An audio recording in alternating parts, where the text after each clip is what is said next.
Bueno, muchísimas gracias por darme la oportunidad de participar en este congreso. Sobre todo quiero agradecer al doctor Leonardo Salazar y a los organizadores del comité científico por darme esta oportunidad. Obviamente me hubiera encantado estar en persona, pero bueno, gracias a Dios nos podemos conectar de esta manera. Voy a hablar sobre estudio hemodinámico en pacientes con soporte ECMO, cuándo y cómo planificar.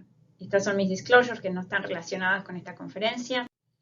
Entonces, voy a tratar cuando vamos al laboratorio de cateterismo, por qué, algunos tips de cómo cateterizar al paciente en ECMO y las controversias que existen en cuanto a la descompresión de la aurícula izquierda, así como los outcomes, ¿no? Los resultados. Entonces, llevamos al cateterismo, al paciente en ECMO al laboratorio de cateterismo para una evaluación diagnóstica o a veces directamente para realizar una intervención. Muchas veces la evaluación diagnóstica está relacionada a la cirugía que el paciente haya tenido para evaluar cuán adecuada es la cirugía y si hay defectos residuales que expliquen por qué el paciente está en ECMO. A veces el cateterismo intervencionista incluye directamente una descompresión de la aurícula izquierda. Otras veces hay otras intervenciones por catéteres que se realizan y también a veces se utiliza ECMO como rescato en pacientes en donde se está haciendo una intervención por cateterismo que lleva a una inestabilidad hemodinámica. Si vemos una de las experiencias más iniciales de 2002 del grupo de Boston originalmente, utilizando cateterismos en pacientes en ECMO, 60 cateterismos en 54 pacientes, más o menos un tercio de ellos era para realizar una evaluación de la cirugía, aunque también hubo algunos que fueron directamente por descompresión de la aurícula izquierda, evaluación por miocarditis, etc. Intervenciones durante o luego del cateterismo fueron en el orden del 83%, es decir, es muy frecuente que los hallazgos lleven a un tipo de intervención. En nuestra experiencia de Pittsburgh, que publicamos en el 2015, de 40 ECMOs, pacientes en cateterismo en ECMO, de 40 pacientes, vemos que 16 de ellos eran por una evaluación hemodinámica o anatómica para evaluar la cirugía. También 12 fueron una intervención planeada y algunas veces fueron pacientes no posoperatorios, la evaluación anatómica o hemodinámica en 7 y cardiomiopatía en 5. Cuando llevamos un paciente en ECMO al laboratorio de cateterismo, obviamente todos ya estamos pensando cuál fue la razón que el paciente entró en ECMO y para eso es esencial una buena comunicación con el equipo médico y el equipo quirúrgico para entender qué es lo que pasó que llevó al paciente en ECMO. Si la razón por la cual el paciente no podía salir de bomba fue por cianosis, obviamente nuestro foco va a ser por qué el paciente, qué razones hay para haber tenido bajo flujo pulmonar. Puede haber sido que la existencia de obstrucciones, como puedan ser de las arterias pulmonares, asociadas a un shuntido de derecha-izquierda a nivel ventricular o a nivel auricular, puede explicarlo. Puede ser que haya una estenosis en las anastomosis quirúrgicas o en el tubo de ventrículo derecho arteria pulmonar o en el shunt, o puede también ser que se trate de hipertensión pulmonar o que se trate de tromboembolismo o que se trate de una obstrucción del drenaje de las venas pulmonares o hipertensión de la aurícula izquierda, en estos casos relacionada a varias razones, como puede incluso ser disfunción ventricular. En los pacientes que tienen complete mixing, como puede ser los pacientes de ventrículo único, paleados, con tipo cirugía de Norwood, también puede ser el bajo volumen minuto que puede manifestarse con cianosis, porque la saturación venosa mixta baja significativamente en un paciente con bajo volumen minuto, y esa saturación venosa mixta tan baja se va a mezclar con las venas pulmonares y termina dando cianosis por lo baja de la saturación venosa mixta. También puede ser que sea relacionado a un problema pulmonar con desaturaciones de las venas pulmonares. De todos los problemas que uno identifica, algunos de ellos pueden ser resueltos en la sala de cateterismo, como puede ser en este caso de un Blaylock, Blaylock Tarcitoma Shunt, que está ocluido, no parcialmente, digamos, quinqueado, que se coloca un stent coronario y con eso se resuelve. Si la razón era de función ventricular, obviamente estamos pensando quizás en una razón de isquemia, como puede ser una anomalía coronaria, como puede ser una trombosis, un quinqueo, sobre todo si las coronarias fueron manipuladas durante la cirugía, es decir, si fue una cirugía de Ross o una cirugía de una switch arterial o incluso a veces con el Cone procedure, con el Epstein's, puede llegar a ser que hacer la aplicación de la parte atrializada del ventrículo derecho puede llegarse a quinquear la coronaria derecha.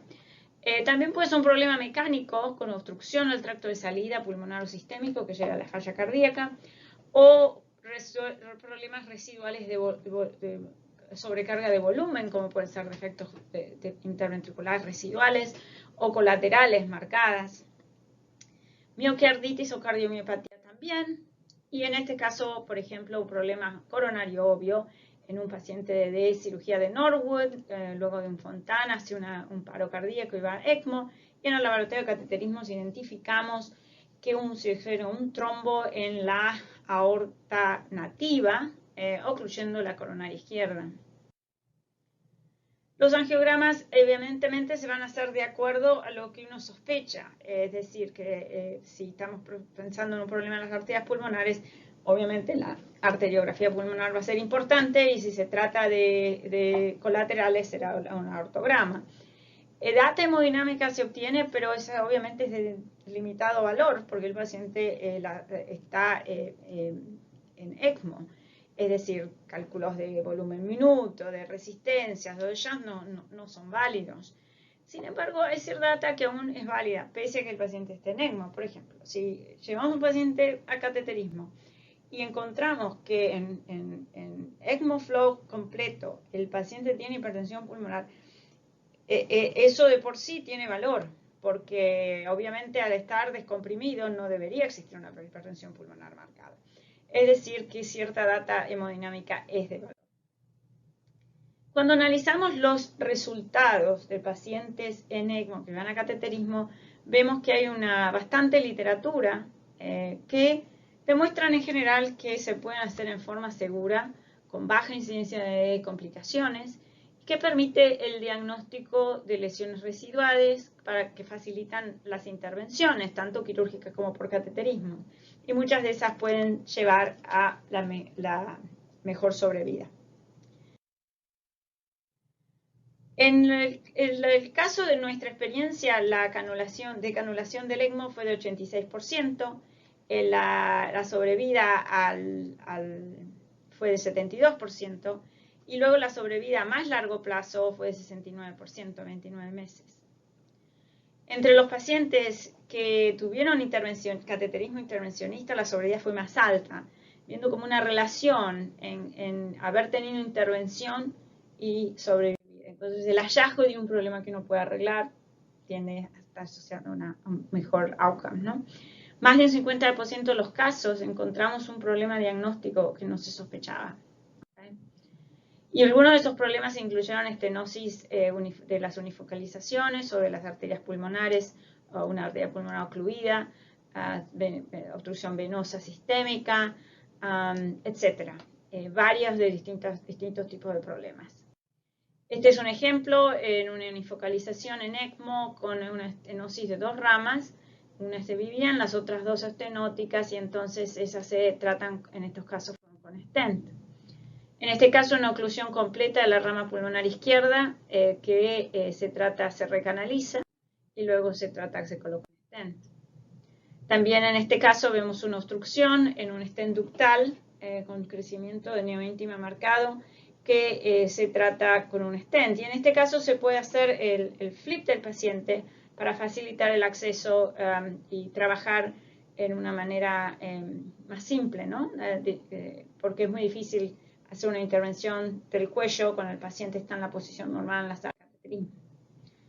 Procedimientos híbridos también se pueden realizar si el paciente tiene el pecho abierto, se puede colocar una vía directamente en la arteria pulmonar central y tratar las estenosis pulmonares con stent en forma híbrida, como en este caso de un paciente de Alagil, siguiendo las recomendaciones que se publicaron en el 2005 de Evan Zahn de hacer estos procedimientos en forma híbrida. Esto a veces permite que uno pueda poner un stent de un tamaño mayor del que podría por vía femoral. Bueno, ¿qué pasa con las complicaciones? En nuestra experiencia no tuvimos complicaciones relacionadas con el transporte ni mortalidad en el laboratorio de cateterismo. El transporte en general se hace con 2 enfermeras, con un perfusionista, con el respiratory therapist y en general a 2 médicos también del attending physician. El anestesista siempre está con nosotros, ese es uno de ellos que hace el transporte.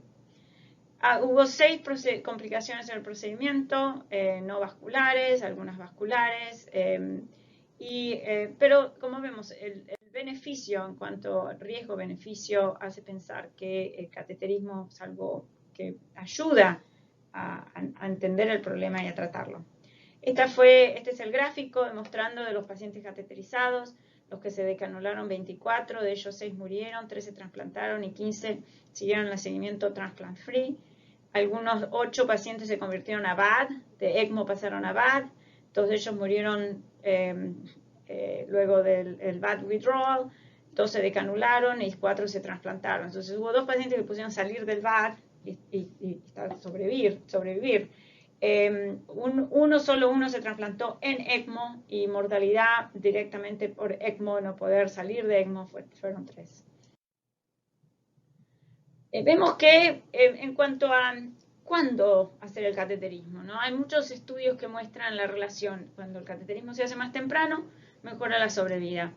Este es un ejemplo que vemos como del grupo aquí vemos que el cateterismo temprano está asociado con una mejor sobrevida que el cateterismo tardío. Luego, por ejemplo, aquí en esta data de Atlanta, vemos que la sobrevida estaba asociada con intervenciones, o cateterismo intervencionista, o cateterismo temprano, o diagnóstico de cardiomiopatía, estaban asociados a mejor sobrevida.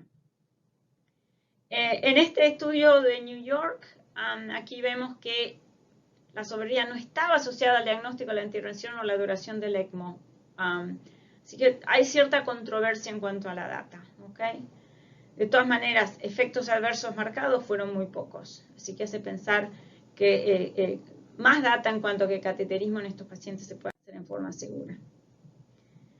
Aquí en esta data vemos que de 82 cateterismos de 74 pacientes, intervención por cateterismo cirugía fue muy alta, 73%, y que por un modelo multivariado, cateterismo temprano estaba asociado a una reducción en la duración del ECMO.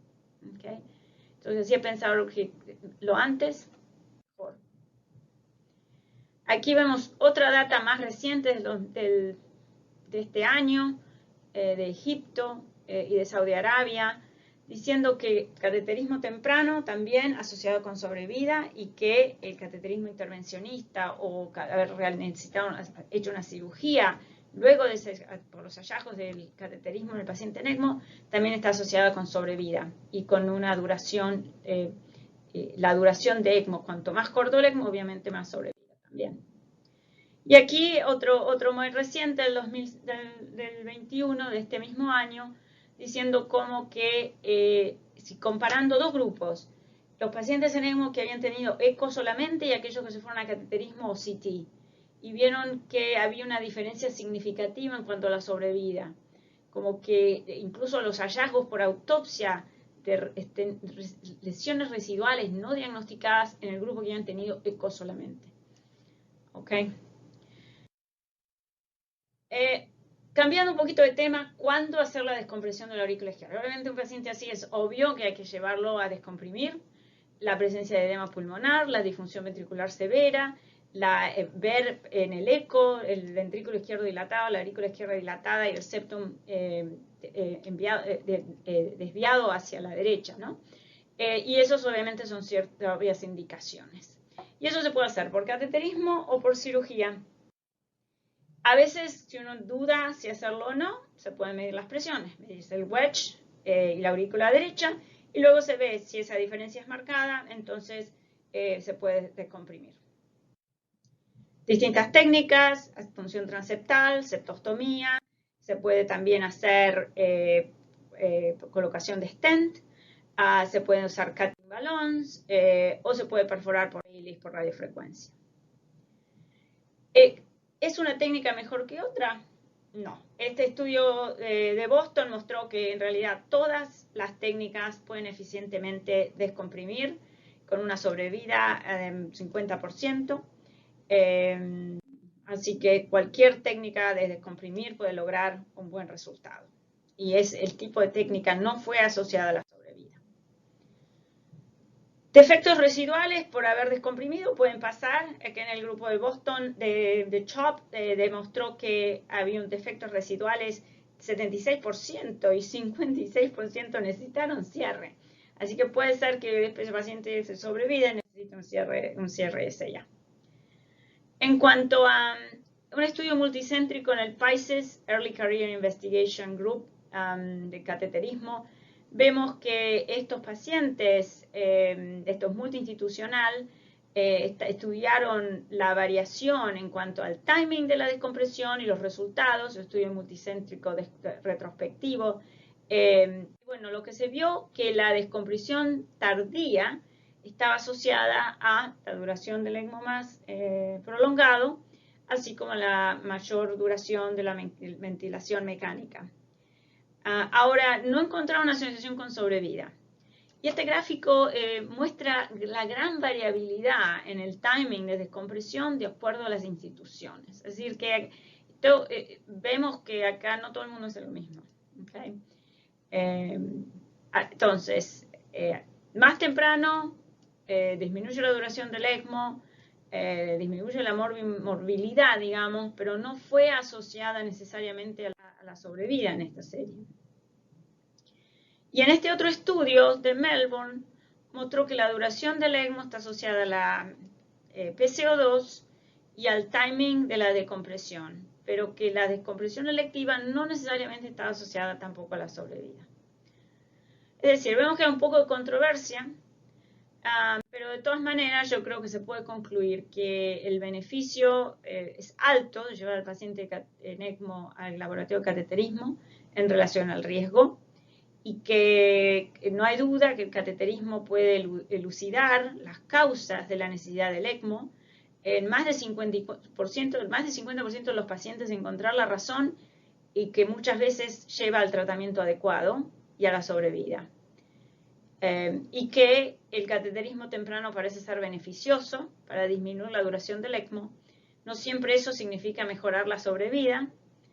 Sin embargo, yo creo que muchos estudios han mostrado un impacto en eso.